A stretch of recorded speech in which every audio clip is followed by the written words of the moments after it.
Welcome to the tutorial on zeros and ones catching problem. If you observe the basic master-slave flip-flop that has been shown here, the master is enabled during the entire period the control input is 1.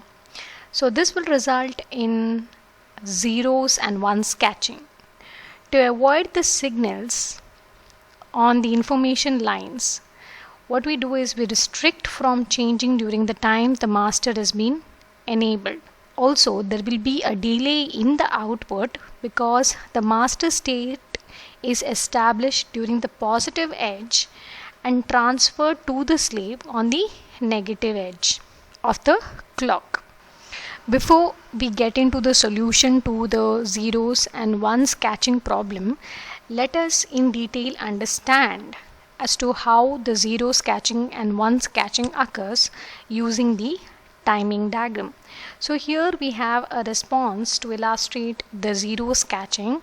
So let me initially consider the flip-flop to be set, that is Q is equal to 1 and Q bar is equal to 0. For my response or for the timing diagram that is shown here, I am just considering the output QM and QS of the master and of the slave. So let me consider at the time T1 when the K input goes high, that is equal to logic 1, the QS will be equal to 1. As you know, we have considered the case where Q is equal to 1 and Q bar to be equal to 0 for our initial condition. So that is why we have this to be equal to QS to be equal to logic 1. And at a time T2, when the clock goes high, the output of the AND gate B, that is, this is the AND gate A and this is the AND gate B. So the output of AND gate B is equal to 1 and QM will be equal to 0 in this particular waveform. So you can see that here QM will be equal to 0 at the interval time T2 when the clock is being applied. So at this point QS will remain equal to the same state as the previous, that is equal to logic 1.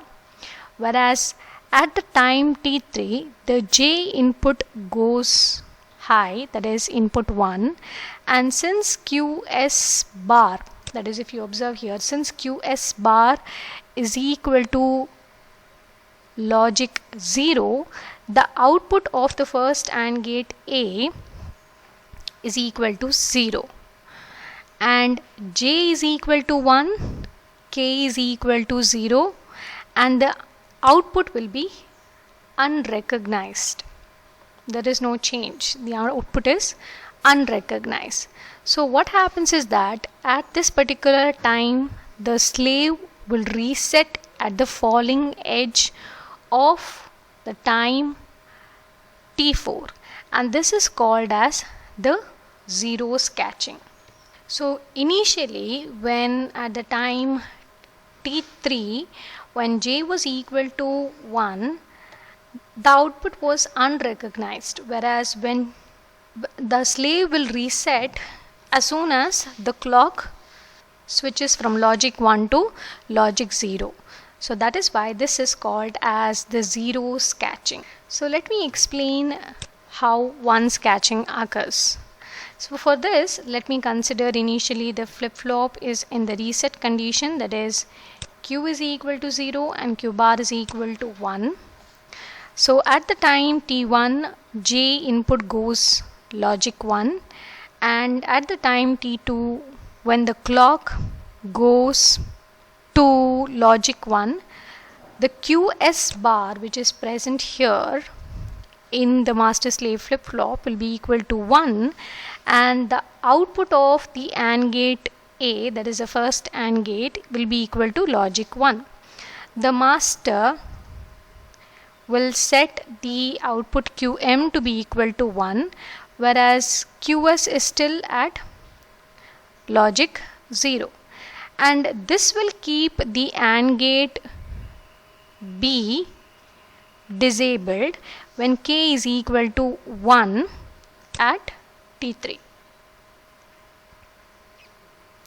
Thus, j will be equal to 0, k will be equal to 1, input again goes unrecognized, and the slave will set at t4 during the falling edge of the clock, and this is called as once catching. So you can see at this particular point the output was unrecognized. It was only resetting at the falling edge and switching to 0. So that is why we call it as zeros catching. Whereas in this case, at this particular point, the output goes unrecognized. It is only during the falling edge of the clock pulse the output will set itself to logic 1 during the falling edge of the clock pulse. So that is why we call it as once catching. Now, in order to avoid this problem, what we do is the j and the k input values are kept constant when the clock is at logic 1, that is when the master is enabled. So if you can recall, when we explained the JK flip-flop, we always specified that j and k should be equal to 1 so that we can avoid the problem of zeros catching and ones catching. Alternatively, if you want to avoid the problem of zeros and ones catching in the master slave flip-flop, what we can do is the master should respond during the positive or the rising edge of the clock, and the state of the master should be transferred to the slave at the negative or the falling edge of the clock. So such flip-flops will be called as edge triggered flip-flops, which we have seen already, and these flip-flops will respond only at the edges of the clock and will ignore any changes in the inputs in between the triggering pulses.